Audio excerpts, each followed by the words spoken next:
Make the most of your Walt Disney World vacation.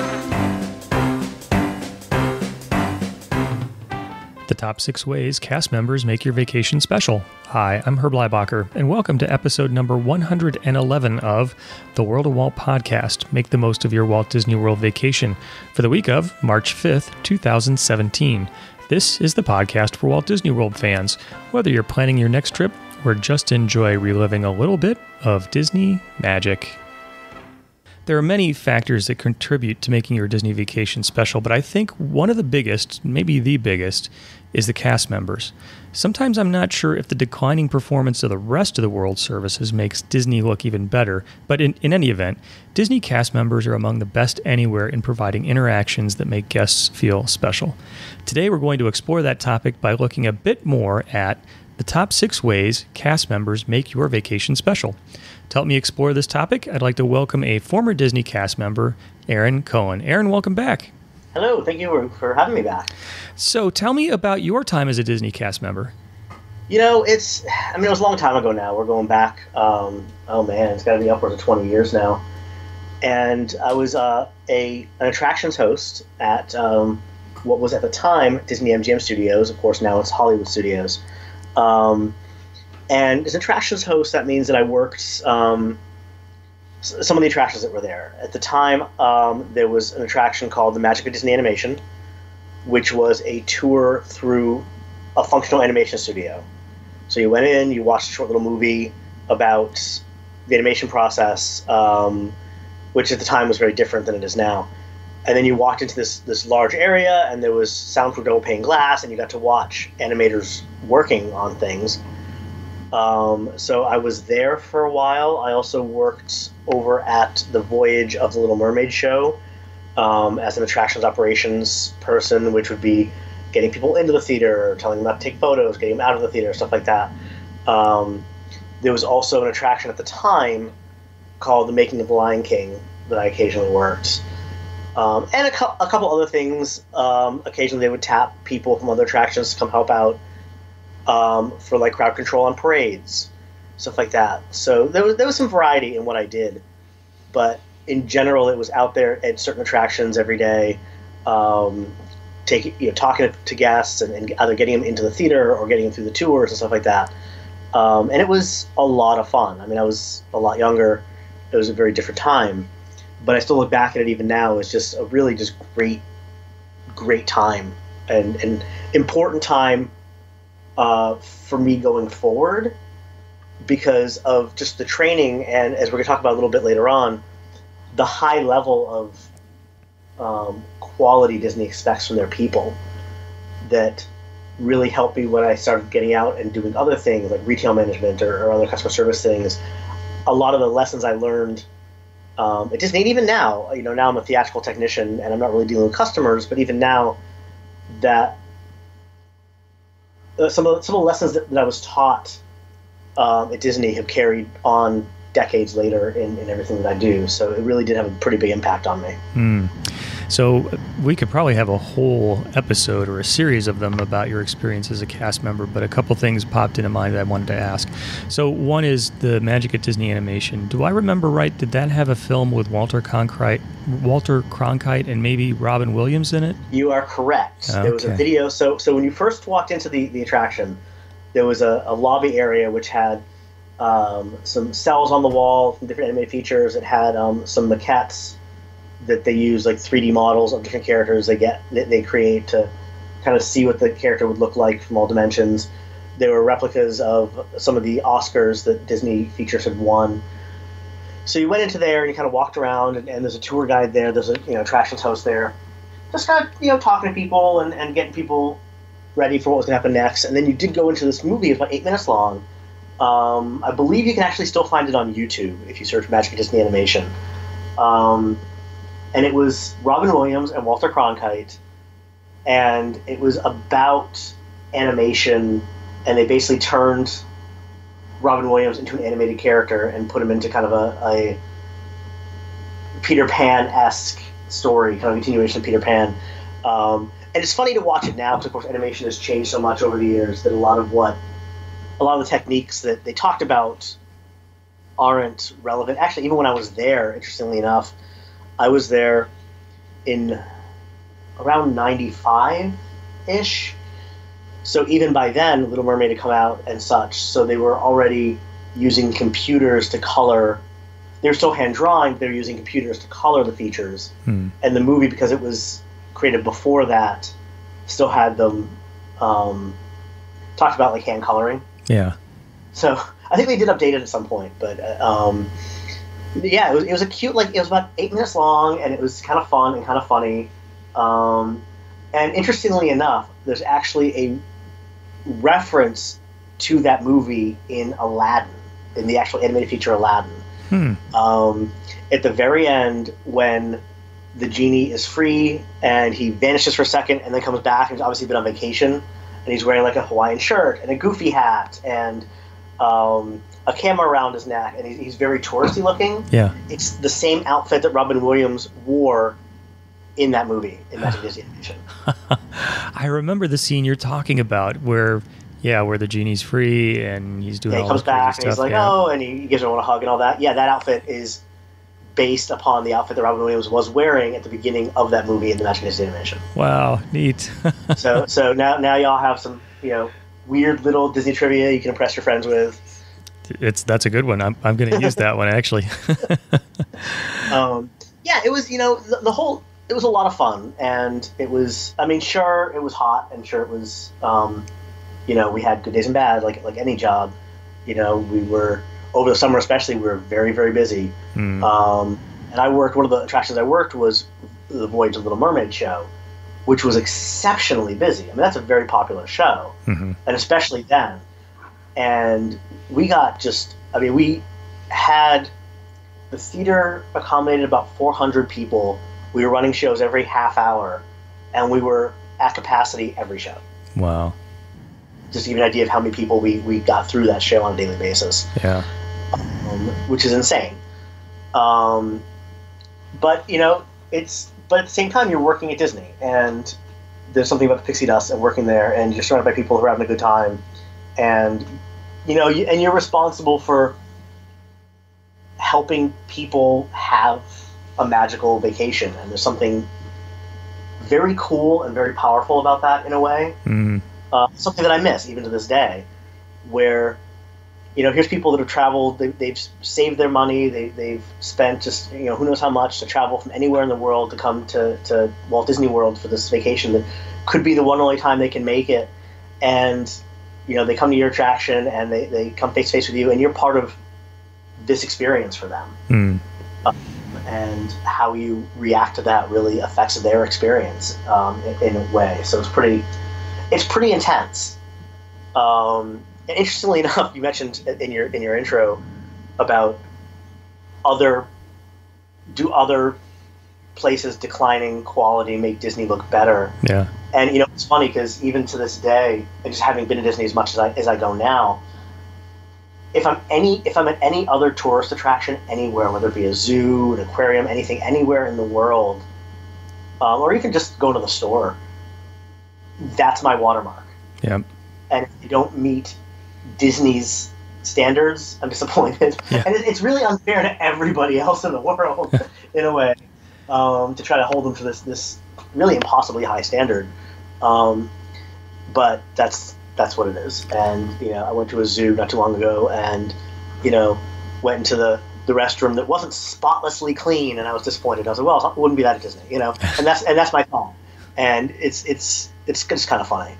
But I will say that it was a hard job. Not only is it hot, but that level of quality and that level of Disney pixie dust you're expected to keep up at all times is exhausting.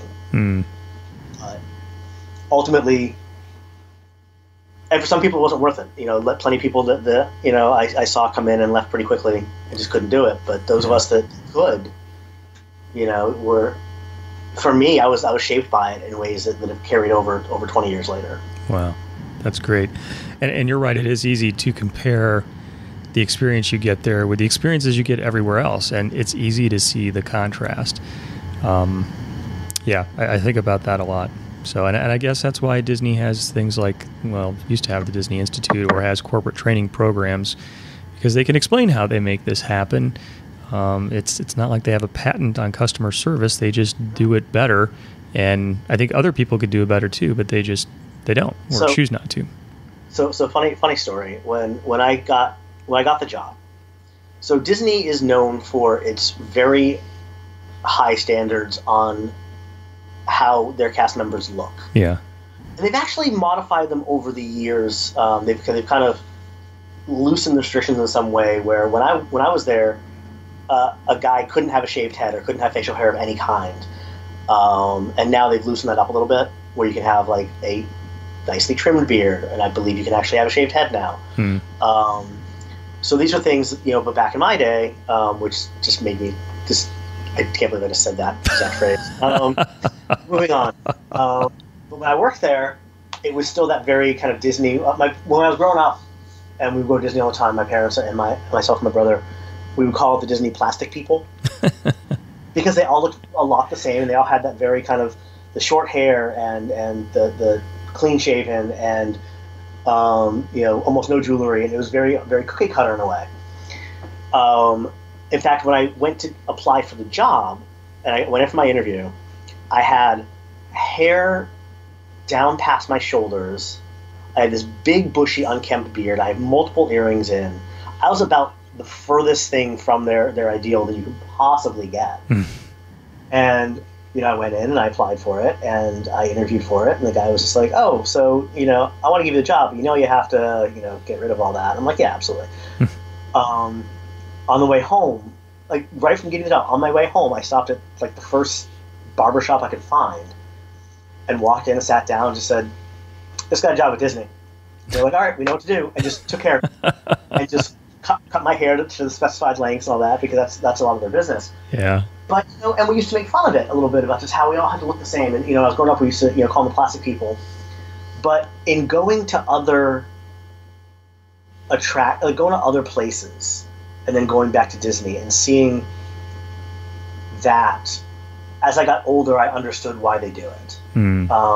I've been to other theme parks and other tourist attractions where, and I don't want to badmouth anyone's look. I mean, I've got tattoos, I've had long hair, I've had earrings, I definitely, have run the gamut. Personally, a lot of my friends run the gamut with piercings and tattoos and stuff like that, and colored hair.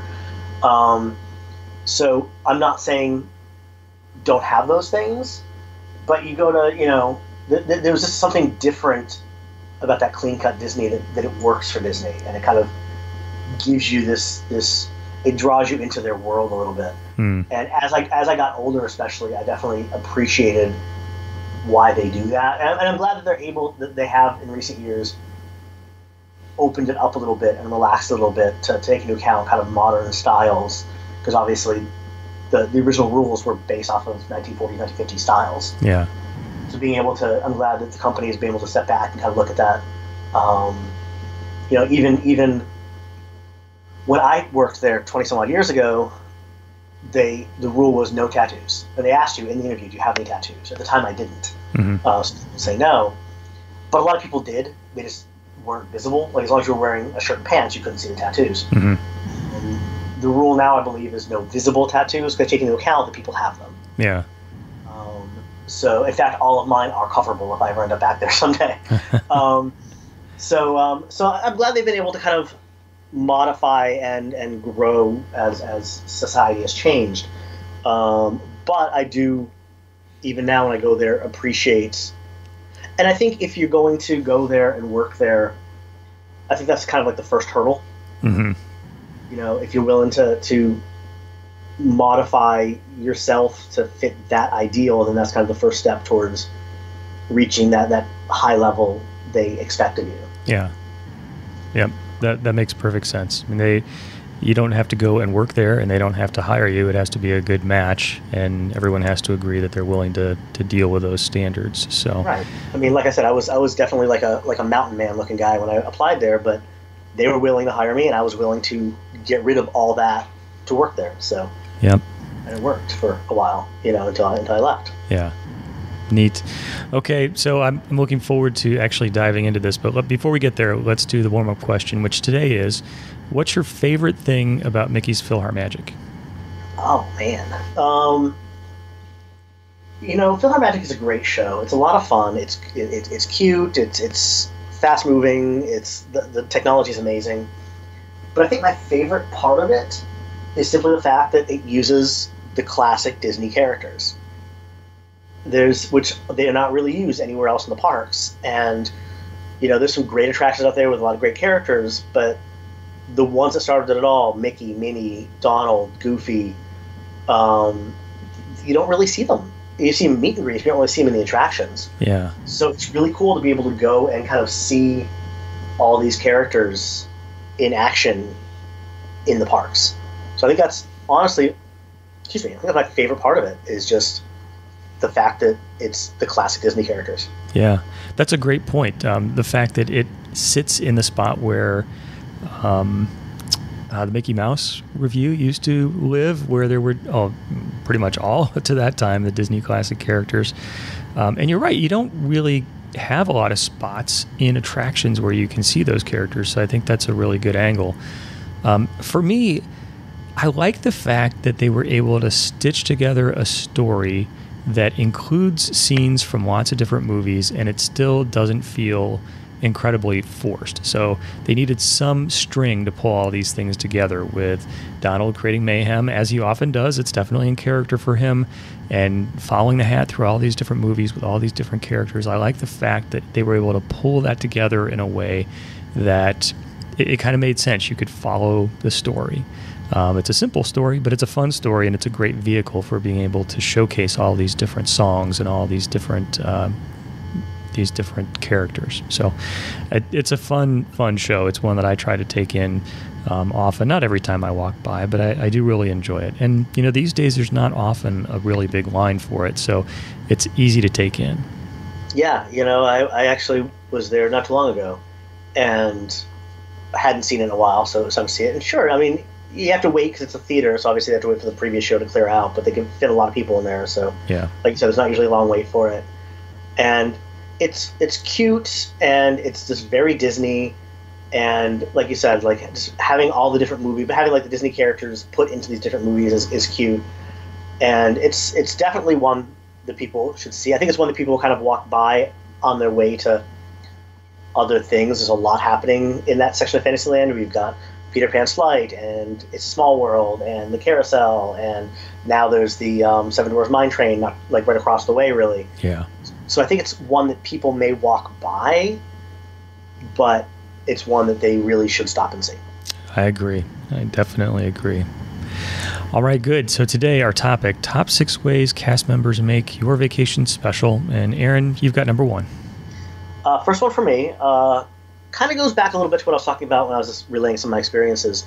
That almost always across the board, the cast members are super friendly. They're super happy. They'll always stop and chat with you. They'll always want to answer questions. But because there's such a high level of training and service expected, and really because you're working at Disney, you're breathing in the pixie dust all the time, they're always, in my experience, very friendly, very happy. And it just kind of adds to the entire experience. It'd be one thing if you went to, for example, I was out, actually, this is a Disneyland reference, but I was at Disneyland not too long ago, and there was a meet and greet for Jack and Sally, The Nightmare Before Christmas. And there was a young woman, cast member, she was there, kind of operating the line. And she could have just kind of been like, all right, there's a line, how many people in your party?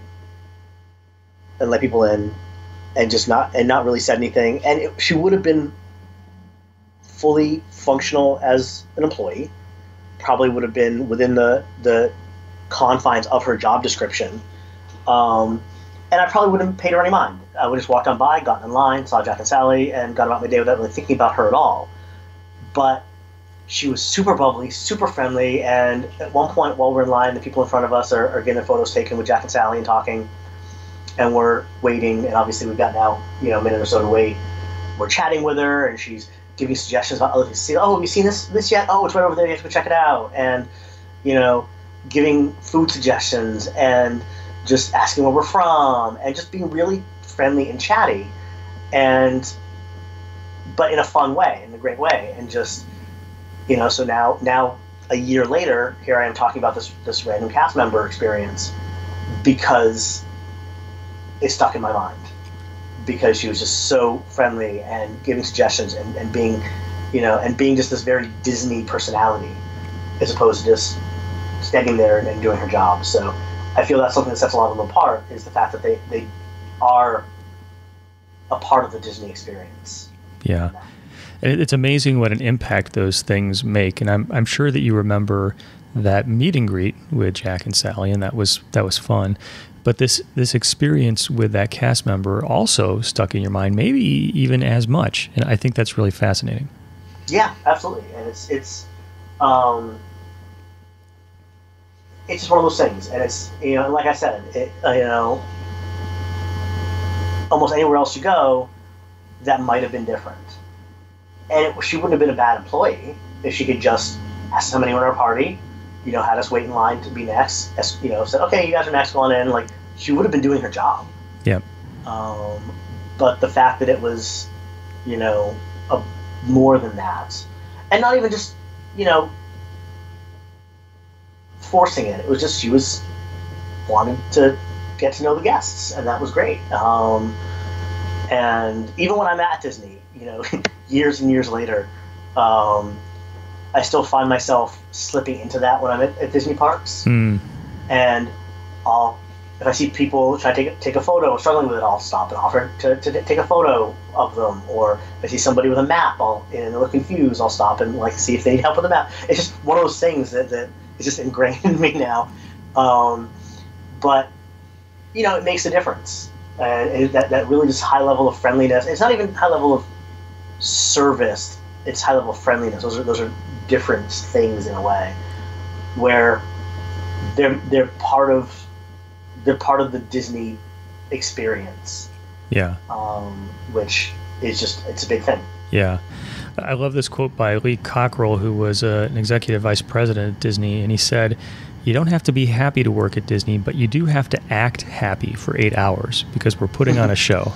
And I always thought that was great because, Disney cast members are real people too, and they get flat tires, and the dog did something bad on the carpet. All these things happen, but when you're there, you've got a job to do and a show to put on, and you need to act in a certain way, and that makes a big, big impact.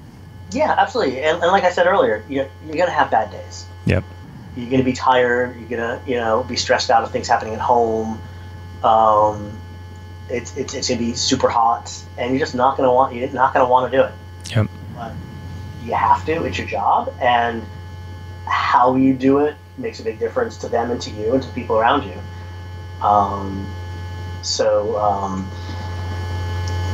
That's it's. So I think for my first one, just that really super friendly Disney cast member attitude is one of the big things that sets them apart.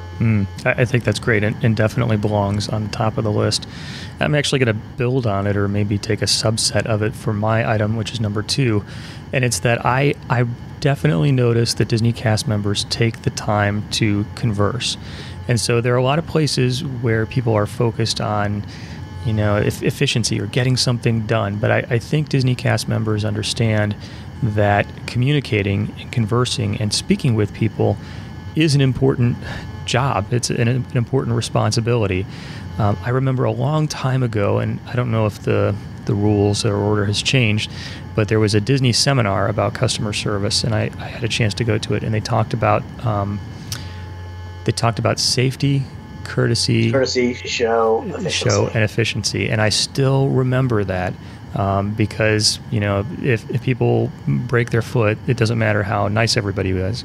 But after that, it's more important that you have courtesy than it is that everybody believes they're on the savannah, or they get an extra 100 people stuffed in there. And the fact that they took the time to think about and rank order those priorities, I think, was impressive. I mean, that shows some really smart business acumen. So this ability to be courteous and to converse is a priority for cast members, and you see it because they will take the time to help you, and those things make an impression. Yeah, it's funny you mentioned the SCSE thing, safety, courtesy, show efficiency. That's one of the first things we learn, and it's something, and that's one of the things that is stuck with me, because you learn in a way to have that in your head at all times in every situation. Is it safe? Is it courteous? And you kind of check them off in order. Yeah. In a way, and as long as you're safe, can you still be, super courteous and happy? Can you get, can you keep the show going? So that's actually a big deal. It's a big part of the training, and that's something that has, stuck with me for a long time. So I think it's kind of funny you brought it up.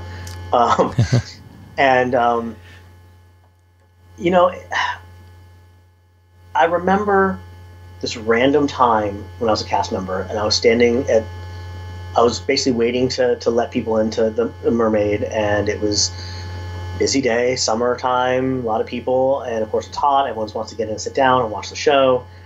And on Disney cast member name tags, in a lot of cases, they have where they're from beneath their name. Mm-hmm. That is an option that you can get on your name tag. I did. I got the town I grew up in, which is Ashland, Massachusetts.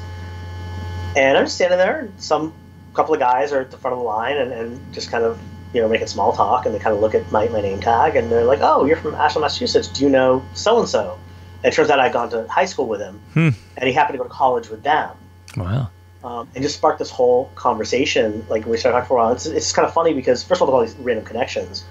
But then it was just this, great. It was just because I'd been talking to them already, I'd taken the time to just chit chat with them, that they ended up, even noticing this detail at all. And that was one of the really fun parts about the job to me, is just talking to people. Like, you're talking to people from all over the world who are all really there to do the same thing, and that's have fun at Disney World. Yeah. So, as long as you're being courteous about it, and not, being a jerk. I think, and I think that, and like the cast member Disneyland, who was just wanted to talk and wanted to ask us what we'd seen already and wanted to make suggestions like that, and stuff like that was great. So yeah, I think you're absolutely right. Just that level of just want to talk and converse and bring you into the story is kind of an amazing thing. Yeah, it is, and it's one of those, like a lot of these on the list, you just don't see enough in other places, so it really stands out when Disney does it well. Yeah, possibly. Okay, that was number 2. So 3 is over to you again, Aaron.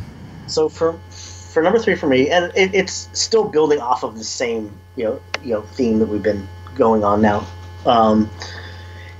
If you're there for a special event, if it's your birthday, if it's an anniversary, if it's your honeymoon, if it's graduation, any number of special events, you can go to guest services at any of the parks or Disney Springs and get an event button.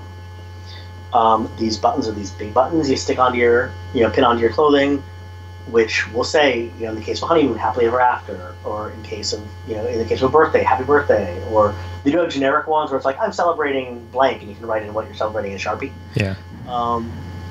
So my wife and I went there for our honeymoon a handful of years back, and we had our happily ever after buttons on. And cast members, when they see these buttons, will, at the very least, often congratulate you in passing, or stop and say, "Hey, congratulations!" Like, ask you questions. We actually had, we were in Frontierland, my wife and I, during our honeymoon, and just looking at one of the shops, like you do, and this older woman, cast member, sees our buttons and starts asking us questions, and she's like, "Oh, when did you guys get married? Where are you guys from?" All these questions. And she's writing things down. She's writing down our name, our first name. She's writing down where we're from. And she's like, "All right, we're going to do 2 things. And the first thing is she brings us over to a phone.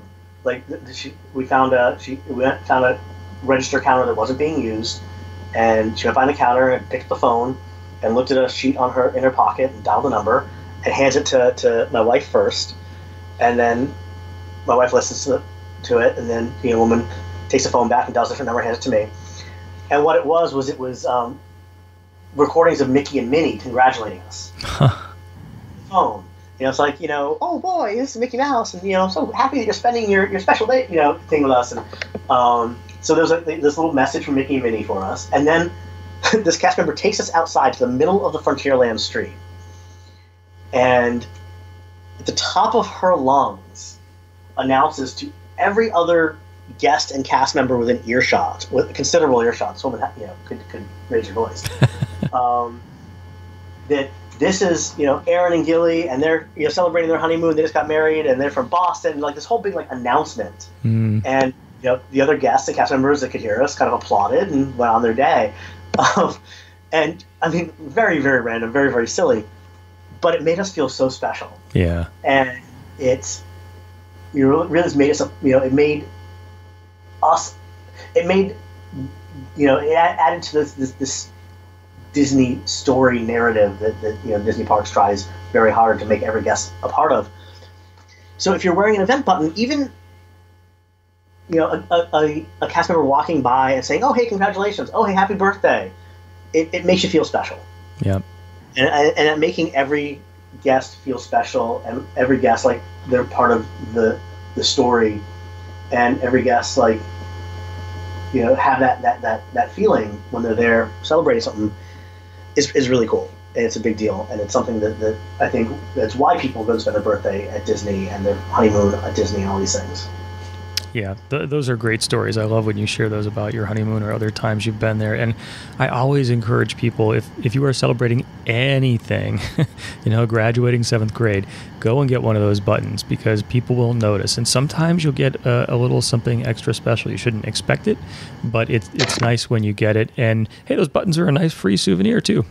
Yeah, exactly. Like we have a pin board up on our wall of all the different pins and buttons we've gotten from Disney, and we have our Happily Ever After buttons up there.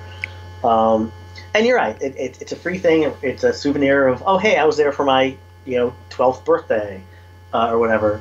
But even just having a cast member walk by and say happy birthday, it's a little special thing. Yeah. And whether you're turning 8 or you're there for your honeymoon, it's a special thing. Yep. And so it's cool. It's just a kind of a little neat bonus thing that Disney does for their guests or they're celebrating something. Yeah. I really like those buttons. That was number 3. Good one. Okay, number 4. So one thing that I think Disney does especially well, and you'd kind of think they would given the business they're in and the people that they serve, is that they treat children with respect. It seems like every time I go through an entryway to the park, there is a security guard or a cast member who notices a little girl who's all dressed up like a princess and says, "Hey, good morning, princess. How are you?" And you can tell these little girls just beam and love it when somebody calls them a princess. Or when a cast member is having a conversation with a kid, they will get down at eye level with that child to talk to them and not just completely ignore them and have the conversation with the parents. I think the fact that a lot of kids do go to Disney World. You hope that Disney does a good job at this, but I think they do even more than you would expect in taking time out to recognize kids and interact with them and respect with them and pull them into the conversations. Yeah, definitely. It's definitely a pretty big thing. And obviously, I'm not saying that Disney is for kids, because I've definitely been there plenty of times as an adult, and I believe that's not true, but you're right. There's a lot of kids there, and there's a lot of,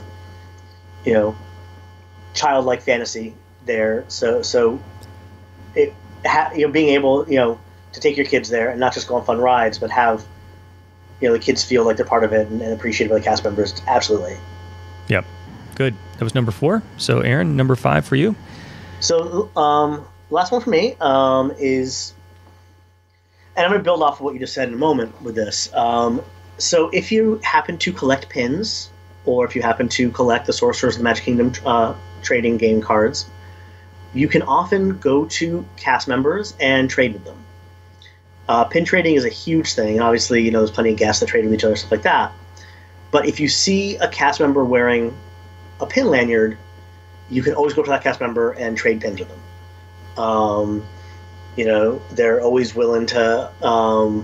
I think actually some shops may even have like pin trading boards.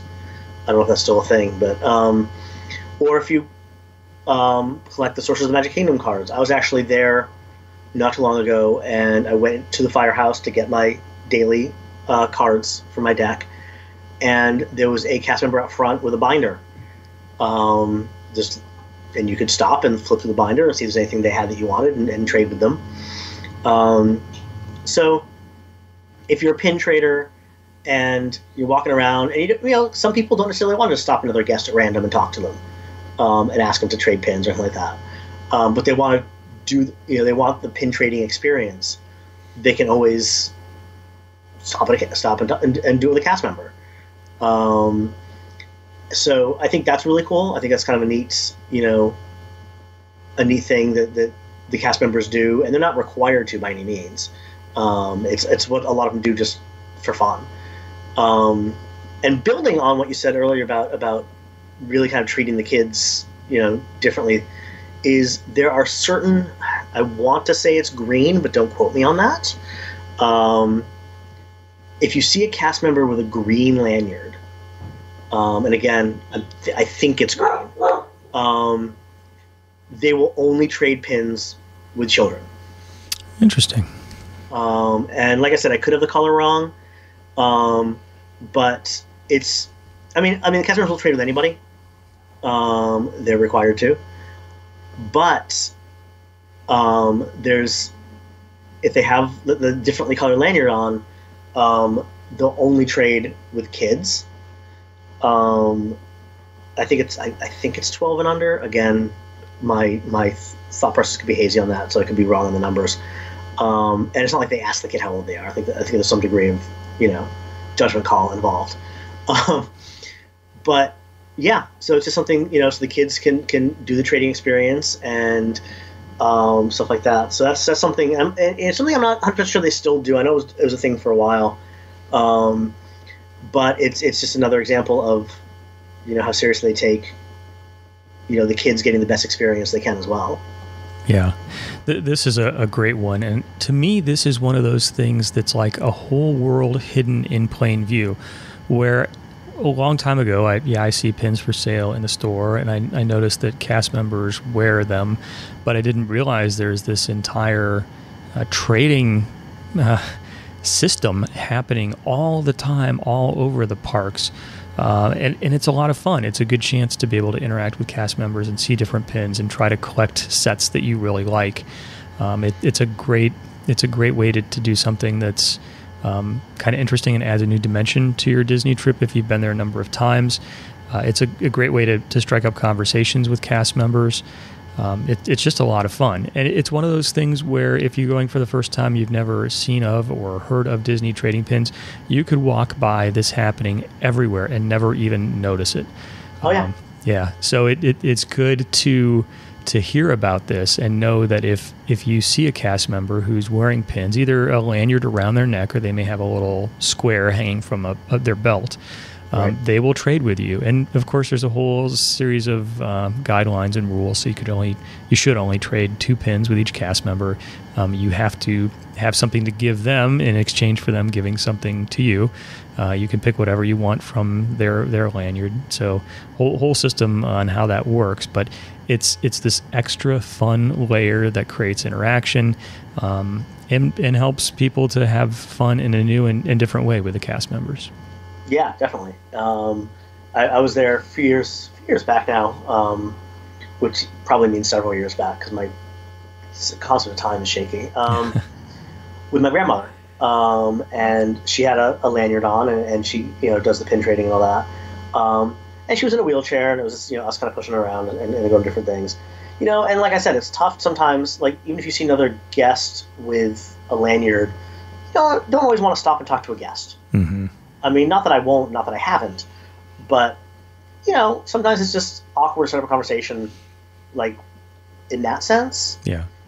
But she was, so we're waiting for, I don't even remember what attraction now. We were waiting for an attraction, and there's a cast member with a lanyard, and we started a conversation with them while we're waiting in line, and this cast member, this guy was like, oh, let's see what you have, and she's showing the pins, and he's like, here's what I have, and there was a pin that she liked that she didn't have, and he's like, oh, how about that one, and they did a trade, and she was like, just super happy that like this trade had happened, and she's like, oh, I don't have this pin yet, and it was like this just neat little, and then he was chatting with us for a bit, and yeah, it's just a great way to kind of, again, just kind of expand that experience a little bit. Yeah, it is a lot of fun. Yeah, so if you're a pin trader, remember, you can always trade with cast members, and they have some pretty cool stuff sometimes. Yeah, you're right. You never know what you might find on another cast member's lanyard, so it is fun. Okay, that was number 5, so number 6, last one, is over to me. One thing that always impresses me is that I believe, and I've experienced, cast members will always go out of their way to answer any question they possibly can. So this is another one where maybe comparing to the rest of the world, this really stands out. So you can go to a lot of places and ask a question like, I don't know, or I don't care enough to find the answer. But it happens, and you see it all the time at Disney World. People ask all kinds of questions, and I think as cast members are there for a while, they learn the answers to many of them off the top of the bat. But when you really see this shine is when the cast member doesn't know the answer. And I'm sure, new things come up all the time. Things change. People ask some wacky questions. And I've never seen a cast member just say, I don't know. What I have seen is that they will go find someone and figure out the answer. And I suspect the cast members are, and maybe you can give your thoughts on this, are trained to make sure that they find the answers and probably have tools to help them find the answers, like phone numbers. And I've seen a lot of cast members huddled around an iPad recently because someone's in a shop and they're looking for something in particular, and the cast members now have this iPad app tool looking for this particular souvenir that someone really wants, and they're taking the time to try to track it down for them, and instead of just saying, I don't know, good luck. So I love the fact that they will take the time to track down the answers to questions. Yeah, and that is part of the training. It was then, I have to imagine it still is now. And either find, if you know someone in your area that knows the answer, great. If you have to call, great. Whatever you have to do. As a cast member, you try not to say no to anybody at all. There's obviously a limit. If a guest comes up and asks a cast member that they want a costumed goofy character to follow them around all day and hold their packages while they shop, I think the answer is going to be no. Right. I've never asked, so I don't know, but I'm going to go ahead and assume here. But within reason, yeah, they're going to try to accommodate. They're going to try to help. They're going to definitely have suggestions and have ideas to find the answer or to help with whatever you're asking about. Even if it's something simple like you're at a busy attraction, hey, when do you think would be a good time to come back? When do you think the line's going to go down? Mm-hmm. They might say it's not going to, it's going to be busy all day. They might say, you know what, try around dinner time. It's usually a little quieter then. Or cast members say, oh, have you seen this yet? Oh, you have to go check this out. Or sometimes they'll say, they'll point out things that maybe you didn't know about. Like, oh, when you see this attraction, make sure you turn and look to the left because you're going to see this. Mm-hmm. Because you're right, they're there all the time. They know lots of off the top of their head. Because a really good cast member isn't just there because it's a job. They're there because they love Disney and they want to be there and they want to be part of the experience. Many of the cast members I've interacted with as a guest and as a cast member go there on their days off and go on things. I did it as a cast member myself. I was actually at Hollywood Studios not too long ago, and a friend of mine works on a show there, and on his day off came out to hang out and go through Launch Bay and see the same show he works on, the show he sees all the time, sat and saw it with us. So these are people that love being there and love doing this.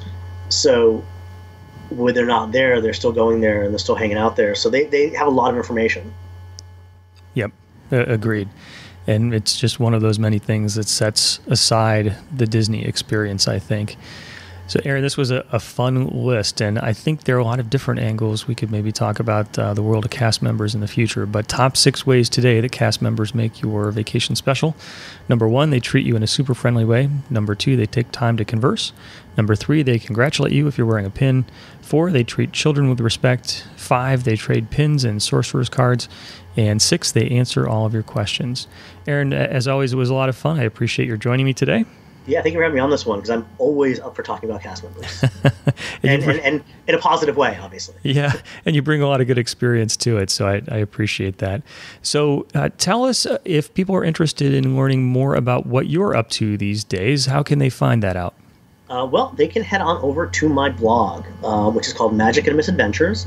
That is magicandmisadventures.com. And from there, they can find links to social media outlets, Instagram, Twitter, Facebook, etc. And basically, it's a Disney blog. I write about all sorts of things, primarily the parks. Sometimes I branch out into like the movies or other things. And it can range from, ranting if I'm really worked up about something. It can be just talking about my experiences, which happens a lot. It can be like do-it-yourself projects. It can be, I just recently wrote up kind of trip diaries for Destination D, the D23 event I was at late last year. So it really does kind of run the gamut, but it's all about just different Disney things. Actually, in relation to this particular topic, if they go to magicandmisadventures.com and in the search bar put like cast member diaries, I think it might be on the side under categories as well. I actually wrote a 3-part series about my experience as a cast member, from applying, getting the job, up until I ended up quitting later. So if they really want to kind of read about my personal experience as a cast member, they can do that by searching the cast member diaries on magicandmisadventures.com.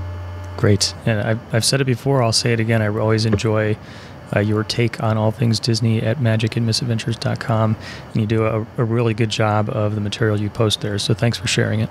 No, thanks for having me on, and give me a moment to plug it. You bet. Thanks again, Aaron. Oh, thank you.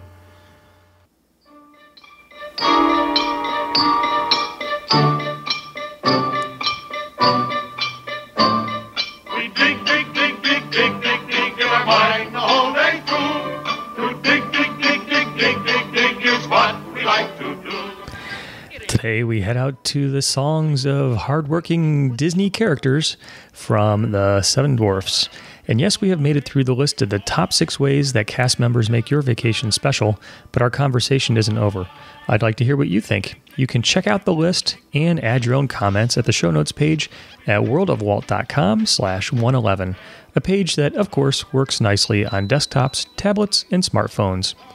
I'd like to thank everyone who's been in touch and invite you to follow me on social media. You can follow me on facebook.com/worldofwalt and pinterest.com/worldofwalt. If you like today's podcast, I'd appreciate it if you would spread the word. Tell your family and your friends about it. To wrap up for today, my heartfelt thank you for spending some of your time with me. I'd also like to thank everyone who visits the worldofwalt.com site, where you can read interesting Disney articles and chat with other folks who enjoy Disney. By listening here and by visiting the site, you allow me to share the fun of Disney with you. And that is very cool. Thank you for being a part of it. So until next time, my friend, may God bless you. So there's a great, big, beautiful tomorrow shining at the end of every day. There's a great, big, beautiful tomorrow, just a dream away.